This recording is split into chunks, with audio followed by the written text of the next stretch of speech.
All right, Ryan, Clay, I got 2 o'clock Eastern. Is it okay if I go ahead and get this party started? Let's do it. Let's get it going. All right, awesome. Well, welcome everybody. Happy Tuesday. If you're watching live, if you're watching the recording, I hope you're having a good day no matter where you are. We are here to talk about donor data privacy and security, specifically doing what is right. We want to do what's right for sure. I'm Steven, and we're here at Bloomerang, and I'm going to be moderating today's discussion as always. And just a couple of quick housekeeping items. Just want to let you all know that we are recording this session, and I'll be sending out the recording as well as the slides later on this afternoon. So if you have to leave early, maybe you missed something or just want to review the content later on, don't worry, I'll send you that recording later on today by email. But most importantly, please feel free to ask any questions you have throughout the hour. There's a Q&A box, there's a chat box. You can use either of those. We'll keep an eye on them. But we'd love to hear from you. Don't be shy. Don't sit on those hands. We're going to save some time at the end for Q&A, so don't be shy at all. You can also send us a tweet. I'll keep an eye on the Twitter feed as well, but we'd love to hear from you. Invite is open. Introduce yourself in the chat if you haven't already, because we'd love to know who we're talking to as well. And if this is your first Bloomerang webinar, just want to say an extra special welcome to you folks. We do these webinars a couple of times a week now. We love doing them. We bring on great guests. Today is no exception. Today might be a little more silly than normal, but that's okay. We love these webinars. My favorite thing we do. But if you've never heard of Bloomerang, just for context, we are a provider of donor management software. So check that out if you're interested. Maybe you're going shopping before the end of the year. Visit our website. There's all kinds of videos on there you can watch. You can check us out. But don't do that right now because you are in for a real treat over the next hour or so. I don't know who allowed the three of us to get together on a webinar. This seems like it should be against the rules. It's never been allowed at a conference, but that's okay. It's my webinar series. My good friends, and I sincerely mean that. These are my buddies for sure. Clay and Ryan joining us. Clay, you are in Las Vegas. You are a Las Vegan. I just learned minutes ago. Yeah. I am. Ryan from the Baltimore, D.C. area. You doing okay? How's it going? Are you guys doing okay? Good. Everything's good. I ran out of coffee, so I don't know. It might get kind of rough. We'll see. That's not good. I can't help you, but you should have planned better, I guess I should say, Ryan. But let me brag on these guys here real quick. If you don't know Clay, one of my good buddies. I mean, what can I say about Clay? He's the first person I look for to give a hug at a conference whenever we are traveling, which we're not doing now. Check him out. He's over at Tactical Fundraising Solutions. One of the smartest working fundraisers right now, honestly, has been doing this many years. He just taught the CFRE class over the weekend. I mean, what more do you need to know? And that's hardcore. Follow him on Twitter. He's a master trainer. He's a CFRE, and he's on the Rogare board, which is also a very big deal. I won't go into the details there, but take my word for it. Ryan from Donor Search. What can I say about Ryan, other than the fact that he's a Bills fan, which I have some problems with? He's my go-to for all things well screening, donor data research. And these two, they got together and put together this awesome presentation they've been given all over the place, and were gracious enough to do it for us here over at Bloomerang. It's a cool one. It's timely, and I don't want to take any more time away. So I'm going to stop sharing my screen. I think, Ryan, you're going to bring up the slides. I think you're going to be the driver here.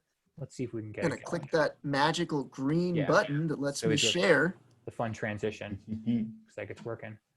Ta-da. Cool. And I'm going to pipe down. So the floor is yours, my friend. Take it away. Thanks, Stephen. Thanks so much. Clay and I are really excited to be here. Clay, we've been giving this session for as Stephen was talking, I think it's a year and a half now. Yeah. Go ahead. No, I mean, this is, and folks, as Stephen said, it'll be a little silly, but this is how we do, right? If you look back at the first time we did this to what it is today, it's kind of why we love the presentation, because it keeps evolving and the conversation keeps happening. So, yeah. Yeah. And for those of you watching, please drop stuff into the chat. If we were in person, we would be pausing and looking at you and calling on people. A little tougher here virtually. So drop things into the chat, and this way we can keep it light and keep you engaged. We've already got a few folks that are piping in saying, they're looking at their CRM and thinking about how they manage security. So yay, like we're set up for the right conversation. Yeah. So we ready, Ryan? Oh yeah, we're ready. So when Ryan and I started this conversation, it actually began with a tweet on prospect development and what you would share with a donor and the ethics of including information. And it has, again, it just evolved since that conversation, because this conversation on data and privacy and how we manage data keeps evolving and growing. And I, for one, really believe this from Seth Godin. And if you're not familiar with Seth's work, it's a definite must for your fundraising library, a complete inspiration from his perspective. And if anybody was at the AFP Icon 3 or 4 years ago, he was the keynote speaker. And does a fair, you can find his work on fundraising and talking about fundraising online. But he says, we're leaving the industrial economy and entering the connection economy. And if we look at the proliferation of data and social and everything that's online, and even now more so, I mean, we're all on Zoom. I've been on Zoom, I feel like, for a month solid. So, right, the way we connect with each other and what we do is very, very different than it was 10 years ago, 15 years ago, 26 years ago when I started my career, and we were still using carbon paper and 3x5 cards. How we approach it is very differently. So what do we mean? Let's just take a quick look to set us up here. What do we mean by the connection economy? Ryan, I just tried to move the slides because, I'm a control freak and I can't help it forgetting that you had the thing. So, right, I really like this definition from this website, payet.com. The connection economy rewards value created by building relationships and fostering connections rather than assets and stuff like the industrial economy. The industrial economy values more, better, faster, whereas the connection economy, and here's the thing, builds on who you know, what you know, and how that knowledge influences your connections. And a quick side note, before I go too much further, the last time I did this presentation, one of the comments back was, why does Clay read the slides? We can read the slides. I'm reading the slides for anybody that might have any accessibility issues or concerns in reading. So I want to be sure that I read out the words that are on it in case anybody is here focusing on hearing things. So, we'll read and comment both as we go. But this concept of the connection economy, where really the value is far more on who we know and how we're connecting to each other than on a specific commodity or a specific thing, or as this definition says, stuff. Think about social media, think about digital platforms, think about Zoom, how we are building those connections and interrelationships with each other digitally. Ryan, if you would please, sir. Before I do, really quickly, we can't skip one of the most important parts of this webinar. It's the Legos. Which is the Legos. So yes. The Legos, if you think about it, I hope everybody watching played with Legos at some point in their life. If not at kids, maybe at N10 when they hand out the Legos. But the whole thought is a few Legos on their own really aren't anything special, but being able to connect them and layer them on top of them, that's what makes the cool thing. And so you'll see throughout, we weave Legos in as a light, fun, and exciting way to keep the dialogue going. Exactly. So if we agree, and let's agree that we are living and working on fundraising in a connection economy, then data really is the most value and coveted asset. There are some analogies out there that talk about data as the new oil, right? If in an industrial economy, the fuel, right, the oil that drove that economy was the most valued asset. There's an interesting counter to that argument that says, in that analogy, it's actually data is the new land, and how important land is, because you can't access oil if you don't have the land rights. So an interesting way of looking at it and framing how we think about what donors are entrusting us with when they sign up for our newsletter or make a donation or enter, however they come to us, however we connect with them, what they're entrusting with us it's not just information, it is an asset that we need and that other people want. So I think Ryan's going to give us a little historical perspective on what we've seen in recent years. Yeah, so talking about what some people have and what other people want, it's that data. So there's a lot of different things here that we're looking at.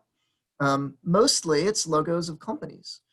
And one of the things that they all have in common is they've been involved in or they've had a data breach that has impacted consumers, donors, individuals. In all likelihood, most of you. If you look on the left-hand side, there's that thing that says Equifax. So back in 2017, Equifax, they let a few of their security licenses and a few other security measures just kind of lapse. They weren't paying close attention. And I think it was somebody from a government entity who basically said that it was child's play to go in there and access the data that they had. Pretty much anybody could have gone in and grabbed all the data, which if you think about it, Equifax, what do? They're a credit company. So they have your name, they have your date of birth, they have your social security number. So that was one of the really big wake-up calls that security is no joke. It's really important.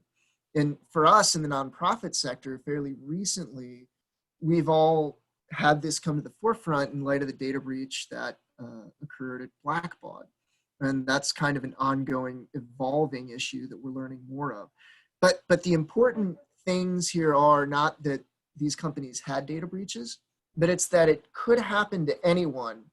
And it's the way in which these companies react, hopefully ethically, transparently, and quickly, that could allow them to retain your trust or could kind of start to alienate you. And again, what happens to them is no different than what could happen to you if it is your donors, right? Think of anybody impacted by the Blackbaud breach. They should have been communicating that information with their donors. The quicker they did it, the more directly they did it, the better off they will be, because ethically that's the better thing to do. Now, looking at all of those different breaches, if you look at this quote here, by some estimates, cybercrime is expected to globally cost up to $6 trillion annually. Losses of this scale put the incentives for innovation and investment at risk and will be more profitable than the global trade of all major illegal drugs combined.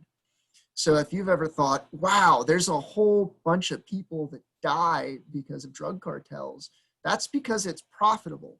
And this is more profitable than an industry that is that violent. So there's a lot that you just want to consider to put it in perspective. Each day, the amount of money works out to about $16.4 billion. And each hour, we're talking about $685,000.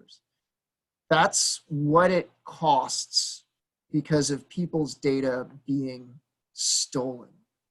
And the takeaway on this again is you should value your data, your donor data, your volunteer data that much because it's that important to you.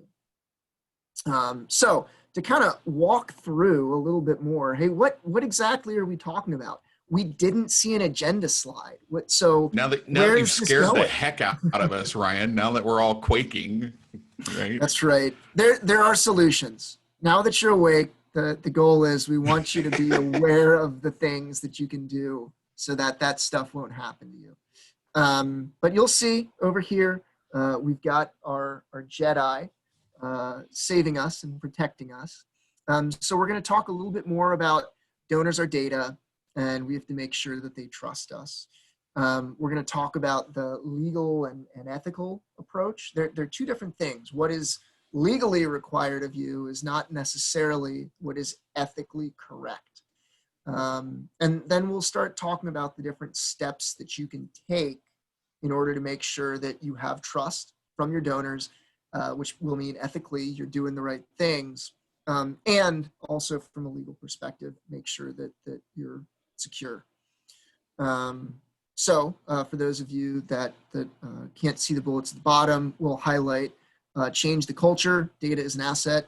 Be aware of the laws, so many changes. Policies and procedures, which ones should you have? Which ones do you have? And then leadership and governance, right? Because the policies that you have, it's important that they make it all the way to the top of the organization. One of the last things here, and this is great because it's so easy to find a whole bunch of white people Legos, but this is a nice, diverse group where they're all playing well together. You can see that they trust one another, right? The lady who's up on the ladder, she's being supported by somebody down at the bottom. For those of you that like to do housework alone on the second story, you really should always have somebody holding the ladder down below. And if you think about it, you're not going to choose somebody that you don't trust to hold that ladder. Really, no different than a donor isn't going to choose an organization to invest in that they don't think would do a good job of stewarding their funds to achieve their philanthropic goals. So the value of trust, transparency, and ethical relationship management, it's more critical than ever before, right? If we're thinking about what we just highlighted with all the data breaches, that trust is so important. And so talking about who Americans trust, right? Now you'll see this is specific to the US. There are other studies for other countries. So for those of you in Canada and elsewhere, we're not ignoring you. It's just that this was the most readily available. We're looking at an image that was referenced in a Chronicle of Philanthropy article. And the link is down at the bottom for those of you that get the slides. And it's essentially, you survey hypothetically 100 Americans. Out of those, 54 said, yeah, we trust businesses. 52 said, yeah, we trust nonprofits. 48 said, yeah, we trust the media. And 40% said, yeah, we trust the government. Now, it's kind of sad that the numbers are that low and there really isn't that much trust. But one of the really scary things here, folks, is that people trust businesses more than nonprofits, right? We all know that, yeah, okay, nonprofits are technically businesses, but there's a very different mission statement, right? I mean, the mission of a business is essentially to make money, regardless of all of the other things that it does, whereas the mission of a nonprofit is we're just in it for the social good. And the way things stand in the US now is that people are more likely to trust Patagonia as a company than they are a random nonprofit, just by a little bit, which is really kind of sad. So again, the important part is make sure that you're communicating with them well and steering them along so that you garner their trust. With that, we're gonna pass this off to Clay, just like the stormtroopers passing this egg off. Yeah, and Nancy just asked a great question, and we are going to talk about it a little further down the line, right? On actual implementation of how and who should have access to data and security protocols and all of that, which is a major step in building the trust and the transparency. The more savvy donors get and the more they pay attention to this, the more it's going to be absolutely critical for us that our policies and procedures and knowing how we manage data and who has access to it and being able to articulate that is really, really clear to our donors. So yeah, we're going to talk about it in a little more specifics, but both the process of building trust and the higher level of how ethics and trust tie together and repeat each other. It's interesting. There's a number of academic studies and other studies on ethics. And when we're talking about ethics, you can go back for thousands of years to the earliest writings, and we've been trying to figure out what ethics means since then, right? So definitions and how we define and how we look at ethics are open to as many interpretations as there are people. But in essence, at least for me, in defining what ethics means and how we approach it, this is the higher level data management along with the specific protocols that, yeah, again, we'll talk about here in a little bit, right? But setting the groundwork of understanding what ethics is. So a couple of definitions here. Ethics is based on well-founded standards of right and wrong that prescribe what humans ought to do, usually in terms of rights, obligations, benefits to society, fairness, or specific values. Okay. The BBC Center for Ethics defines it as, at its simplest, ethics is a system of moral principles. They affect how people make decisions and lead their lives. Ethics is concerned with what is good for individuals and society, and is also described as moral philosophy. In a fundraising context, we look at ethics in that context of what should we do and what is the right thing to do here. Ryan kind of already addressed it a little bit. And the right thing to do is communicate open, transparently, honestly with our donors. The right thing to do is have policies and procedures that clearly define how data is managed and how assets are managed, particularly in light of the connection economy and where we live, and people want your data. It's just as simple as that. If there is personal information attached, name, address, phone number is incredibly valuable to any marketer, let alone social security information, credit card information, payment information, all of that, regardless of your size, regardless of what you think of the quality of your data. There's somebody out there that wants it because they can sell it and make a buck. If you're on Twitter, Ryan and I spend a little too much time on Twitter, but if you're on Twitter, this Twitter account is life-giving. We saw it and fell in love with it, and it ties right into what we're talking about, but the actual account is ethics in bricks, and every day they post some sort of philosophical or ethical conundrum told in Lego. The other day was the myth of Sisyphus in Lego, and it was brilliant, and they played into the whole how it started and where it's at now, and it was Sisyphus rolling up the rock, staying in the place. But I digress. A great account to follow. So defining ethics, but then how do we implement ethics, and what are the implications? Why, right? Why in fundraising, why in nonprofit management is ethics important to us? And it is, again, because of that accountability, because it helps us. I mean, we are required in the nonprofit sector to be transparent. That is part of the mandate. That is part of the responsibility of carrying a 501 certification, is we are required to be transparent. So there's the legal requirement, but also the ethical requirement of taking it that step further to do what's right and be as fully and openly transparent as we can. Transparency leads to public trust. So Ryan referenced that slide where 52% of Americans say that they do trust nonprofits. Flip that script and look at it from 48%, nearly half of Americans do not trust the nonprofit sector. That's kind of scary, especially if what we're doing is out there for the common good, changing the world, this life-changing work that we all spend so much time and energy and passion around, and nearly half of the country doesn't trust us to do it. Well, let's building that trust. And the reason why this section is titled the way it is again, there are multiple studies from psychologists and sociologists looking at the analysis of when somebody says they trust something, they like it more.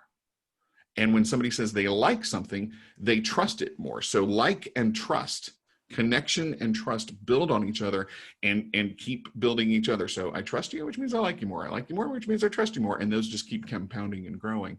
There is also an ethical responsibility to the organization, right? We are, if we are a paid fundraiser, we have a responsibility to the organization, to the mission of that organization, and to the budget. It's we are the revenue generating arm of the for good sector. So we have a responsibility to hit those goals, to make the mission happen. We have a responsibility to our donors. Absolutely. And we can't talk about those two prongs of our responsibilities without bringing an equal representation to the beneficiaries, to the recipients of our mission. So our duty, if you will, to all three of those in equal measure from an ethical standpoint of doing what's right by all of those three priorities really sets a mandate for us of more than just what's required of us, but what is the right thing to do, if you will. Stephen, in his intro, and I appreciate him mentioning it, mentioned that I was a member of the Rogare Advisory Board. Rogare is a fundraising think tank based out of the UK, headed by Ian McQuillan and a number of other great thought leaders and researchers in fundraising. If you haven't, if you're not familiar with Rogare, I encourage you to look up some of the work that we've done and some of the white papers and a whole bunch of, there's a whole lot of studies and academic research into the work of fundraising, taking that critical thinking approach to it and how do we really think about and look at what we do. But this is a wonderful white paper on ethics and ethics in play in fundraising. So Rogare.net, fundraising-ethics. You can download it totally free. Rogare, by the way, is Latin for to ask, which is why it's named. So why ethics? This definition, fundraising is ethical when it balances the duty of fundraisers to ask for support on behalf of their beneficiaries with the right of the donor not to be subject to undue pressure to donate, such that a mutually beneficial outcome is achieved and neither stakeholder, meaning beneficiary or donor, is significantly harmed. So ethics driving how we look at our work and how we approach our work and how we manage things like data. Ryan and I were asked at one point in doing this to look at the ethical statements of the different professional associations, which sent us down this long, wonderful, several month long kind of rabbit trail of reading every professional association that we could find and I actually found a new one yesterday, Ryan. After we talked and updated the slides, I didn't have a chance to pop it in, but I found a new one last night. So any professional association that deals with the nonprofit sector and with fundraisers specifically has a code of ethics. So yay, like hooray, it's out there. If you're a member of any of these, AFP, CASE, APRA, ADRP, Grant Professionals Association, AHP, any of those membership orgs have some form of an ethical statement of how we should do our work. And in many cases, they are actually enforceable. I know for certain with AFP, if you know of a member who is violating ethical standards, there is a committee to whom you can report that anonymously. They will research it, look into it, and take action if action is needed. So there is a high level of importance to this. The really interesting thing is they all kind of say the same thing. It's fascinating. It's a great study in communications if you ever get the chance and ever really want to read them all, because some of them take like 5 pages to say the same thing that the others say in a paragraph, but it's still great, right? They all very similarly talk about the same things and address many of the same issues in how we deal with donors and how we approach our work ethically and responsibly. AFP is the one that I am most familiar with, just because it's the association I've spent the most time with. So we wanted to highlight a couple of points, at least from, again, the Association of Fundraising Professionals Code of Ethical Standards that really highlight data. And we just highlighted these here. One, value the privacy, freedom of choice, and interests of all those affected by their actions. I think we can triple underscore privacy there. And then adhere to the spirit as well as the letter of all applicable laws and regulations. Ryan's going to take us through a fun little study here in a second on the applicable laws and regulations. The question is, from an ethical viewpoint, right, where ethics is separated from law, from an ethical viewpoint, not just do the laws exist, but are we adhering to them? Are we following them? And are we being ethical in our approach to them? Because laws set the minimum standards of behavior, if you will. The law requires us to do things. That's on the next slide, sir. The law sets the minimum standards for us, while the ethics set a maximum higher or moral standard. Again, the right thing to do. So we know we are legally required, for example, in some states to register and disclose that we are soliciting in those states. That is a requirement of the law. Nevada and California. Nevada is a registration and disclosure state. To solicit donors in the state of Nevada, you must register your nonprofit and you must disclose that on all solicitations. Okay, that's a pretty basic, pretty standard, easily followable law. But how do we take it to that ethically responsible, to that next level higher moral standard of we're doing it not just because it's the law, but because it's the right thing to do for our donors, it's the right thing to do for our organization, and it's the right thing to do for the beneficiaries who are that's who we're raising money for. Yeah. So high level kind of overview of ethics and the fundraising nonprofit look at it. Let's dig into some of the laws and the legalities of it. And the caveat being neither Ryan nor I are attorneys. We are just guys with a Google account who find this fascinating and have spent a lot of time digging into it. So treat this as very surface level. It is not legal advice. Hopefully you have access to lawyers who can give you that. Because if you're relying on us, it could get scary. Almost as scary as having some little man pull your keys apart at night and you come back to a blank keyboard. So we're going to start with something called GDPR and a little bit of the history on data laws in Europe. So the EU, when it was formed, there's this really cool thing called the Maastricht Treaty, where everybody got together in I guess a smaller town in the grand scheme of things in the Netherlands called Maastricht, and they ironed out all the different rules that they would have. As they started get going, one of the centerpieces of that they decided was data protection, because they knew that this was going to be such an important part of the global economy, which is what the EU is designed to feed into when they got started. So the basis was they had, in 1995, they created the EU Data Protection Directive. And what that essentially meant was there's certain ways that you have to hold data. If you have information on a bank account, there's certain security measures that you as an organization would have to take. So you're a bank where you store a credit card, stuff has to be encrypted, as a really easy example. Fast forward to 2014, they came up with something that had always been ethically correct, but had never been legally, it had never been a legal measure. And that's the right to be forgotten. So that is if you say, hey, Facebook, I've decided I'm done with you. I want you to delete all the information you have on me.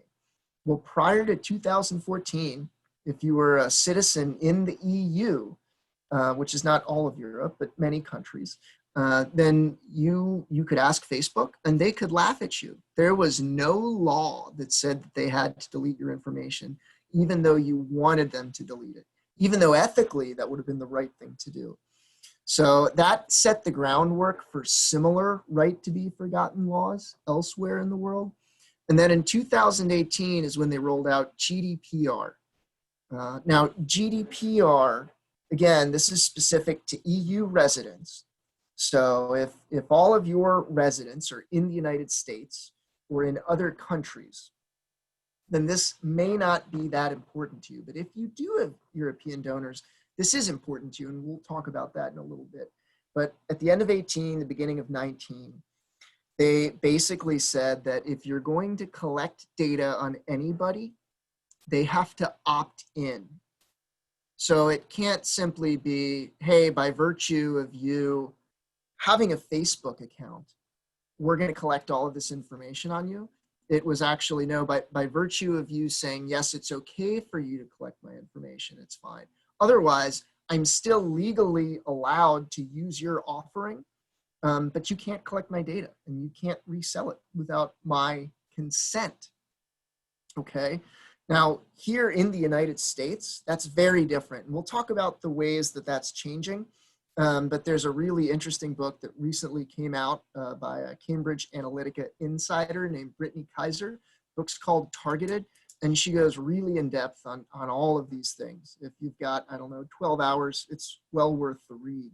But now, so if you think beginning of 2019, you probably got emails from, say, a Marriott or a Hertz or any large international company where they said all of these things are changing and we're asking you to opt in. And the reason they did that is because it's easier to have the same policies for citizens in different countries, as opposed to trying to create various policies and various platforms for each separate country. So many international nonprofits, like a Heifer International, they did the same exact thing. Now let's talk about you. If you have European residents and you're tracking their information because they're donors or volunteers or patients, these are a few different bullet items that you really ought to be on top of. Again, the part where, hey, we're not lawyers, but this is a good baseline level. So you should have high data protection standards. If you click that link when you get this, it goes in depth, but a very simple way to think about that is there should be one username and password combo per person per login. So if there's 8 of you that share a CRM login, that's a really big no-no. That's a violation of GDPR. It's also not safe. I mean, if you think about it, going back to ethics and trust, right? You're doing the right thing ethically. You will gain trust from your donors. If one person leaves out of the 8 and it's a really ugly exit, the smallest of your problems will be 7 people are going to have to figure out a new username and password and memorize it. The biggest of your problems is you don't shut it down because everyone else needs access. And in the time that you don't shut it down, the person that left has done something nefarious, maybe pulled out the database and who knows what they're going to do with those donors. So that's the first thing to think of. Second thing is, again, move from opt-out to opt-in. Think of communications, right? Do you want this newsletter? Well, if you do, you should opt in instead of saying, we're going to give it to you regardless. Again, ethically, that's the right thing to do, even though it might not be the way we practice here in the US. The third is allow people to request all the information you have on them or the deletion of data. One thing to consider there, that means when you're taking notes and entering call reports in, make sure you're putting stuff in there that you would be okay showing the donor. Don't add your opinion about things unnecessarily or things you heard about members of their family if it's irrelevant to your organization's relationship with the donor. And lastly, here's a big one, and here's something that really, whether or not you have European donors, you should start doing as well, is assign a data protection officer. Give somebody the responsibility at the organization to make sure that there are a list of policies that everyone should be following to ensure that the data is secure, right? Those policies, it's essentially a playbook so that if there is some sort of weird data breach, at the very least you can show your donors, hey, look, we had these things in place.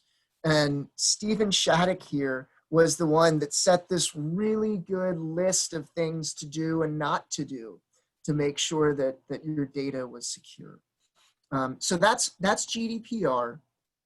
Now, I mentioned Cambridge Analytica. So when everyone found out about Cambridge Analytica and the whole getting information on your friends through Facebook, California was the first state to react with legislation.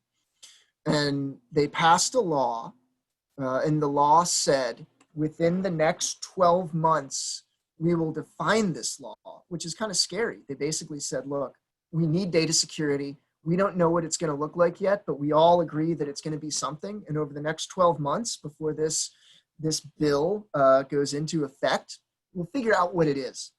Now, the bullet points down here, they explain what that is. So anybody in the state of California has the right to access data. Anybody has the right to delete their data. Anybody has the right to know the collection processes that a company uses. And anybody has the right to opt out. Now, there's some really important information about this. In its current state, this does not impact nonprofits, right? So this means the way you interact with your organizations, or with your donors rather, you don't have to follow these rules. However, it does impact you indirectly because, right, I work at Donor Search. We're a wealth screening prospect research firm. Stephen, who was here earlier, and he'll show up again at the end, he works at Bloomerang. well, both of our companies need to adhere to these laws because we're for-profits that have clients and have information on residents of California. So that was the biggest first change that happened. Right after that, there was a slew of other legislative changes. So you're looking at one map now. We're going to look at another map in a minute that shows, hey, where is consumer privacy in the House, in the Senate, at these different states. So you'll see right next to California, our friends in Nevada, which that might include Clay, they saw what California did and they said, hey, that's a great idea. We're going to do it. We're going to do it better and we're going to do it quicker. So there's some. And we did. We got it in place first before California did. That's right. That's a thing for us. Mm-hmm. Nevada 1, California 0. The laws are virtually the same, but to Clay's point, yeah, it went into effect a few months earlier. You'll see not shown here is Vermont. Vermont had one of the first consumer privacy laws that went into effect. It actually went into effect before California, and a lot of that had to do with the security standards if you're holding somebody's social security number. So if you look, this is one really well-known source, IAPP. They're on top of these different privacy laws. But here's a map from a different source. And if you'll notice in this map, Vermont's filled in, Wisconsin has nothing going on. So that, the different states are moving so quickly that it's very difficult to catch up, and it's difficult to stay on top of which state is doing what, which ultimately means, if you really think about it and you want to be safe, if you adhere to what GDPR has in place, since what California created tried to design that, that's the safest way to make sure that you're A, doing the ethical thing, but B, you're also going to be on top of the legal ramifications. There's another law that you might want to look into called the New York Shield Act. And the New York Shield Act applies to anybody with a New York resident, and it applies to nonprofits. So it has to do with transparency. If there's a breach, you have to respond quickly. Nothing crazy, but again, the thing is, if you don't know that, and you're just assume, well, I'm going to follow what my state's laws are, and you have donors in New York, it's not just an ethical issue if you're not doing the right things, but legally it can come back to bite you. And with that, I'm going to kick it over to Clay, and we'll stop talking about the quilt that is U.S. state laws, and we're going to talk about federal legislation. Yeah, and I'm keeping an eye on the clock too, Ryan. I want to be sure that we leave plenty of open time at the end for Q&A. But that patchwork of data privacy laws in different states, that some may or may not affect nonprofits in different ways, which also ties to the patchwork of different registration and disclosure requirements in different states. It's a lot to stay on top of, and it's a lot to be aware of. But again, from an ethical perspective, how much do we, and what are the policies and procedures, and really having those high-level discussions of, okay, what exactly are we going to do here, and how are we going to take not only the required steps, but the ethical steps in protecting and dealing with this information? Because there are currently, I honestly don't know. I told Ryan, we did a little prep last night. I don't know that this is correct today. It could have changed because it's changing that quickly, but there are currently several different legislation proposals on the floor of the House going through, and the prediction is that one of them is going to pass, and some permutation of one or all of these is more than likely going to pass, and that in the not too distant future, we will have federal legislation on data privacy standards across the United States. And Ryan will talk a little bit about this in just a second, but our friends in Canada have different privacy laws than we do. So any of us that are working in both Canada and the United States have to be aware of those. Certainly for donor search, and any wealth intelligence firm or public data firm is aware of the different rules and restrictions just across the border. And then if you, as Ryan already mentioned, if you bring in the EU, right? So then we're going to add on this very likely federal legislation. It is something that I would encourage all of you, particularly encouraging your boards and your governance, to pay attention, to keep an eye on this. And if you have legal counsel, if you have any sort of government relations activity going on, either at your nonprofit or in your community or through a community foundation, keeping a very close eye on this, because as we learned from GDPR, the ones that weren't prepping for it in advance were the ones that really got hurt on the back end, and really had struggles. So starting now, in the midst of everything else going on, right, starting to pay attention to this federal legislation. Ryan and I are very conscious, and we all are, that, you don't want to single blame here or point anyone out, but we also have to learn in 2020 that the nonprofit sector is not immune to data privacy hacks. We know this very clearly, unequivocally now, that as a sector, our data has value, and the bad actors, if you will, want it. So Ryan, if you'll flip one more for me, please, sir. Right, so on September 15th, the Chronicle of Philanthropy reported that donors had filed 5 class action lawsuits against Blackbaud. Okay, so that kind of lit everybody up, and I think we need to not panic, but we do need to watch carefully, because it's pretty clear that our data is vulnerable, that people want our data and they can get it, and donors are aware of it. So these are class action suits started by donors against the software firm. All right, now flip over one more. Just 1 week later, the number increased, and they started targeting nonprofits directly. So it went from something like 5 class action suits to 9 or 10, I don't know the exact number, but the number of lawsuits increased, and then the lawsuits started targeting nonprofits. So again, something we need to keep our eye on very, very carefully in context of that public trust and in context of that transparency, that this is really going to change the dialogue for us. Again, the point here isn't to be scared. The point is to take logical, good steps that we can to do everything that we can to protect it.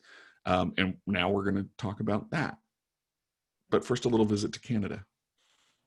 Yay. So we've got our Mountie friend, and he's here to talk about some of the Canadian privacy laws. So there's 2 that we're going to talk about. The first one is PIPEDA. Generally speaking, it doesn't apply to nonprofits, but a lot of what it says has to do with data security and data privacy, and making sure that you're taking appropriate measures to safeguard the data that your organization has. Now, the one that does apply to nonprofits is CASTLE. And that applies nonprofits, or that applies essentially individuals, to opt in for solicitation emails. So Stephanie asked a question earlier about whether or not any of the US state level legislation impacted email solicitations. And I think currently the answer is no, but as soon as next week, it could. So you should just keep that in mind, that it's kind of a gray area. Now, when it comes to Canadian donors, it's not a gray area. It's not a gray area at all. If you are, let's say, an arts organization, not only can you not solicit donors without their opt-in for gifts, but you can't solicit them for tickets. So there was one Canadian organization that did something really cutting edge. And if you're an arts org, or you're any kind of organization that has insider info or insider opportunities, I recommend you take note. They created a special group for individuals that were willing to donate $1 and opt in. You would be able to get the schedule or the program 2 weeks early. So if you donate $1, right, that's a small gift, and you say, yeah, I want the information, and yes, I want your solicitations, you're suddenly able to see, okay, well, this is when the Nutcracker is going to air, and I want to buy my tickets 2 weeks early. So yeah, why wouldn't I do that? what they were able to do by creating that $1 membership is they picked up somewhere between $20,000 to $30,000 in donations, but they also had a small group of people who not only legally had said, yeah, it's okay to send me these messages and solicitations, but more importantly, it was, hey, I actually want you to communicate with me, which is really brilliant because those are the people that are turned on to the org. You've built trust. You're doing the right thing. So let's talk a little bit more about data governance. So what do you need in the database? What is it used for? And can it be stored elsewhere? Do you need to track an individual's gender? Do you need to track their ethnicity? Do you need to track their age? Maybe, maybe not. Maybe if you're thinking about gender, there could be really important reasons to track it. Hypothetically, if you're a hospital and you need to know their current biological gender. But more importantly, if you're an org, you probably don't. You just need to know the title that they prefer when you communicate with them. Maybe you want 80 points of wealth screening data in there, but maybe you just want one. So the thought is make really intentional decisions about what you're storing and how you store it. Number two is update agreements to ensure institutional safety. What does your volunteer agreement look like? When's the last time you updated that? Does that include the kind of information that you're collecting on these volunteers and what you're going to do with that data? And then review information requests strongly. Don't give info to scammers. So on a regular basis, you might have people reaching out and asking for their data, right? Because let's say you're trying to be ethical and you're trying to adhere to the the 2014 EU directive where people can find out their own information and delete it if they want. Well, that's great. You definitely want to do that, but you also want to make sure that you're not dealing with Clay pretending to be me, trying to get my info so that he can, I don't know, let's say send me some strange emails at 3 a.m. about Legos and maybe sign me up for the Lego regular email blast so that I could buy the latest set. Even though I might want to do that, you shouldn't facilitate it. That'd be a big no-no. So again, pay attention, look out for scammers when you're trying to field those requests. Basic security practices. So we touched on this a little bit, right? But there should be separate passwords for every employee and every volunteer. If somebody has a login, it shouldn't be a shared login. It should be their own. The next one is just so important. Don't email donor information. I can't say it any more clearly than that. If you ever get a request from a vendor to email you names and addresses and gift dates, say you're doing a conversion to a new database, say that you just signed on with Bloomerang, you're going to start using them as a CRM, they're going to send you an SFTP or an easy way to securely share that information with them. They're not going to ask you to email it. If you email that stuff, it's not secure. Someone can grab it, and that's how a bad actor ends up with donor data, and you end up in a dicey situation. The number 3, really easy one, use up-to-date antivirus software. There's tons of stuff out there. McAfee is a really good one. Norton is another good one, and they're affordable. Don't share passwords, especially via email. So again, right, everyone's supposed to have their own username and password, but what if I need to log in and I need Clay to share a password with me temporarily, and he's going to change it in an hour? Okay, well, let's just say hypothetically that has to happen for whatever reason, which it shouldn't, but if it does, don't email it, again, because email is not really secure.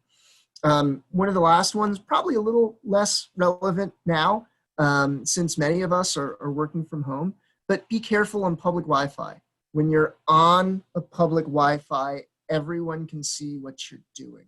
It's not difficult to hop in, take a look at somebody's email history, or pull files down off of their computer. Or watch when they logged in and grab their username and password. So be careful on public Wi-Fi. Don't do anything that's you wouldn't want anyone else to see.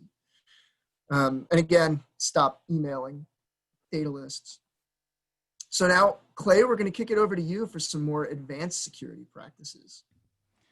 And while you were talking, I'm going to ask you to poke into the Q&A, Ryan. The questions in the Q&A and in the chat are phenomenal. And I'm thinking back to, like, I wish doing it live when we can do it right in engaged. But take a look at some of the questions and pipe in your thoughts too, because there's just phenomenal, important questions going on. As we look at kind of the things that Ryan already referenced, as we're here barreling into the top of the, my clock is over there. That's why I keep looking that way. Sorry.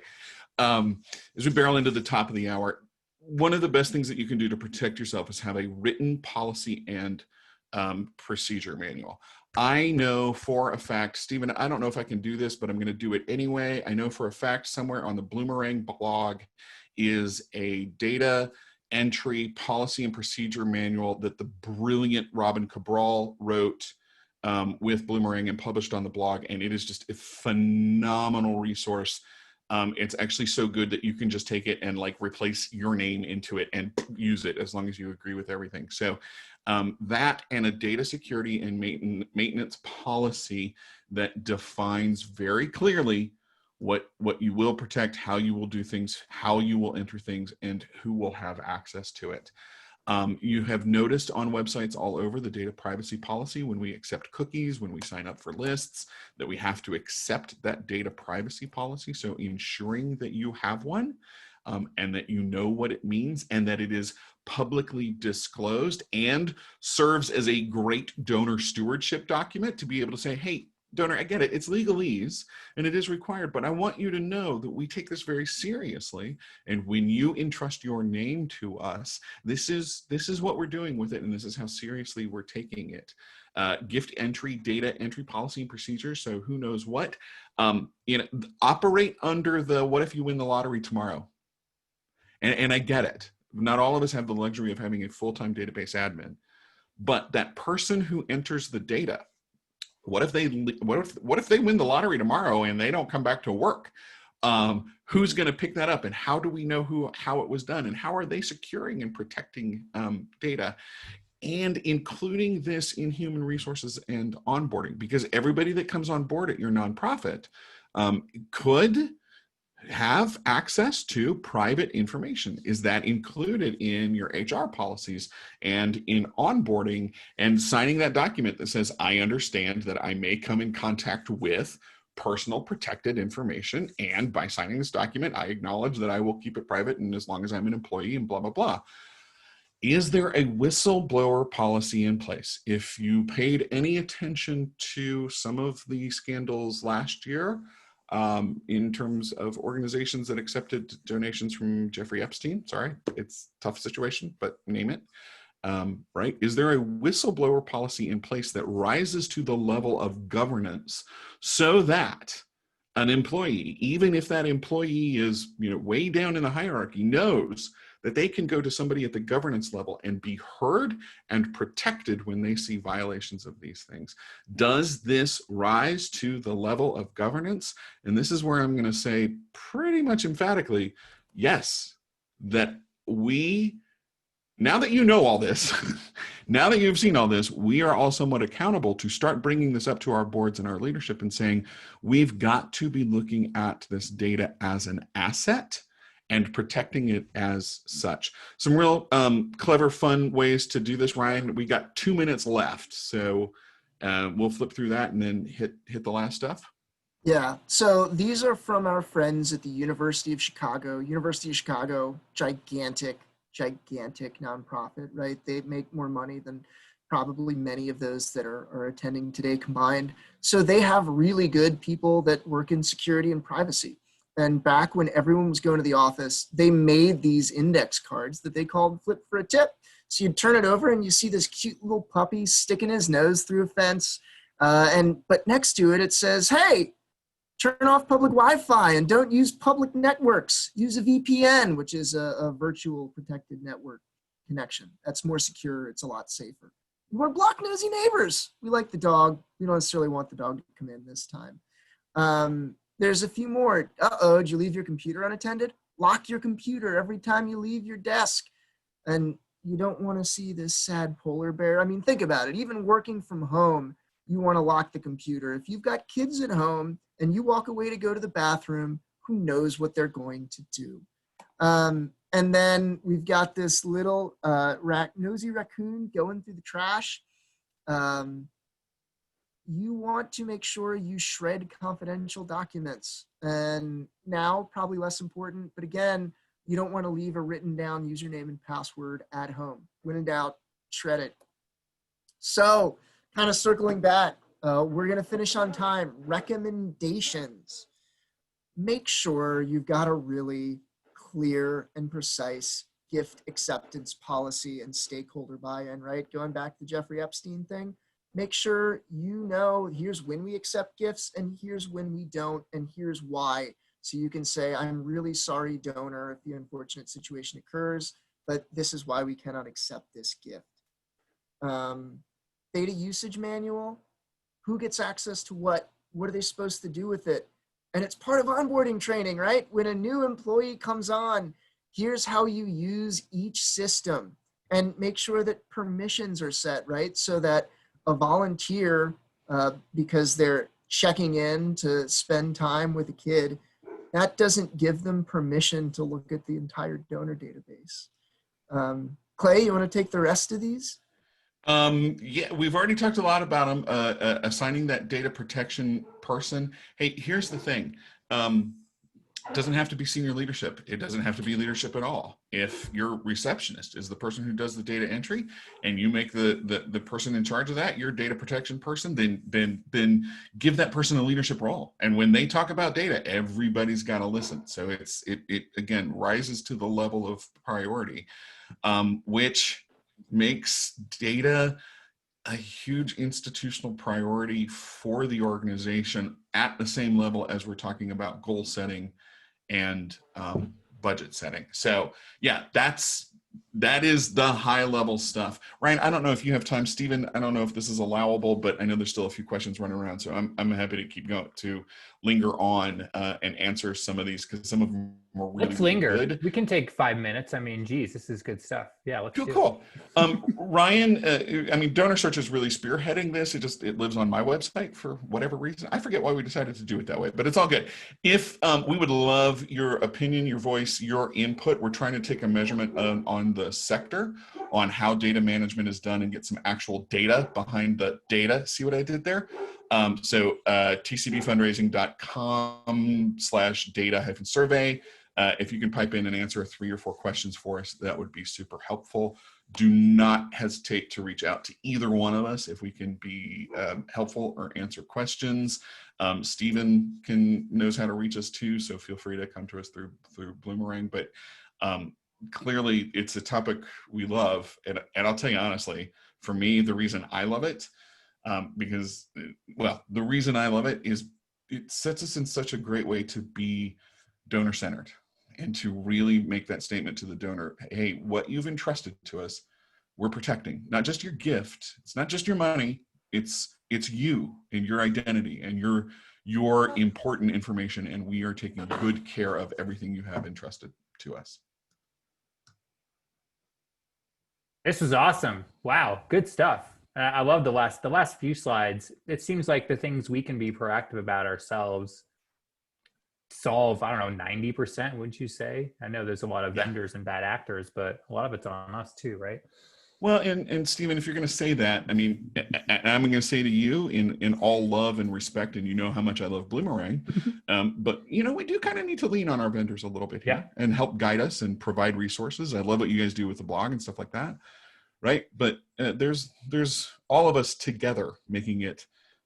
Oh my gosh, it just turned into a commercial. All of us together making it safer for donors. Yeah, right? Virtual hug to Clay. Virtual hugs. I love it.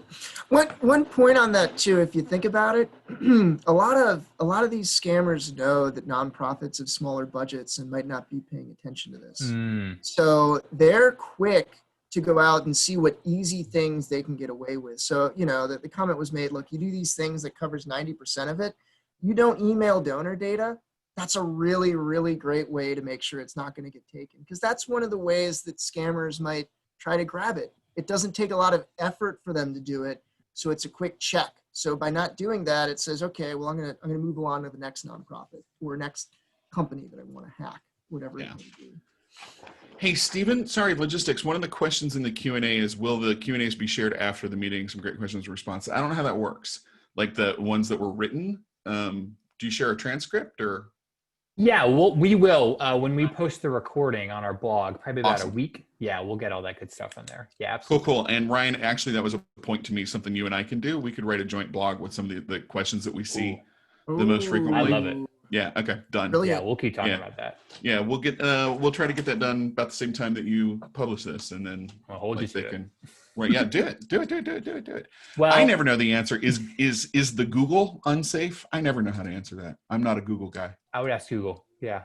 I would ask Google. Probably safer than an Excel spreadsheet on your computer on public Wi-Fi, right? I mean, yeah, that's kind of what we're talking about. You know, if it's yeah hosted somewhere securely, that's always better than the local machine, I feel like. And super fast, one of the most common questions today, if I could, was donor recognition, right? And publishing the donor's name with the level. I mean, interesting. That is not something we really ever talked about as an industry before. Could it be? It maybe could. I hadn't really thought about it, because you're actually publishing their name with, so it could. Which is the starting point to go down that. It is, and there's a lot of discussions in building equity and representation and giving, that maybe we need to rethink how we do recognition. Maybe we need to rethink that whole thing. So I kind of put a pin in that one and go for continued discussion. Well, get to work on that presentation, and we'll have you back, and you can do that part of it. Excellent. That's really interesting. That touches so many things: donor centricity, equity. That's wow. And we have a couple of people saying their orgs have already decided not to publish donor recognition. I kind of that kind of makes sense to me. I've only been thinking about it for the 10 seconds, but right. Well, there was a question earlier. See, I could go all day. I'm sorry. Right. There's a question earlier. What if we accidentally publish somebody who wants to remain anonymous? Well, ethically tell them before it hits the press. Tell them that you did it and you made a mistake and you're sorry, but tell them before they find out. And anyway. Right. That's fine. The moment you realize it is the time to tell people, just like if there's a data breach. And obviously make sure you fix the breach before you tell the world that there was a breach, because otherwise somebody might be able to come in and grab more data, but you got to be on top of it. We need to find a Lego whale slide, right? Because whales breach. Anyway. Yeah, that's a point against you guys. You didn't have that. I mean, come on. I think at this point I'm getting punchy, so we might. Yeah, we'll call. I know you got a couple dogs outside the office that need some attention from you, and someone with a leaf blower just showed up at my house. I don't know why, but we're a little over time. But hey, this was awesome. I knew this would be a fun one and informative. So thank you both for you're both real busy. You have your own jobs. I mean, you got day jobs. You're doing this for fun. So thank you for doing this. Thank you. It was fun. Always good to see you and everybody on here and the whole Bloomerang folks. It's great. And reach out to them. Follow us on Twitter. The three of us, a little bit of shenanigans, but you may pick up a nugget here and there. Go sports ball. It's sports ball. And good luck, Ryan, tonight, I guess, with your Bills. Clay, good luck with whatever's going on in Las Vegas. Like everything and nothing. Yeah, indeed. And for me, I'll get working on the recording and the slides. We'll get that out to you later on today. And we've got another webinar coming up this week, 2 days from now on Thursday afternoon, another free webinar. I lost my slides, but I'll email you guys. I'll email you that one. It's going to be on cultural competency. Jessica from Mockingbird Analytics, you'd see information here if I had my act together. It's going to be a really cool one. So we're going to touch on DEI issues. Going to be a fun session, definitely a timely and important topic. So look for an invite to that from me with the recording and the slides, and hopefully we'll see you again on another session. If not, we got lots of other webinars coming up. If you follow Bloomerang, we've got some good ones all the time. So we'll call it a day there. Like I said, look for an email from me with all the goodies, and hopefully we'll talk to you again on another webinar. So have a good rest of your Tuesday. Have a good week. Stay safe, stay healthy. We need you out there, and we'll talk to you again soon. Bye.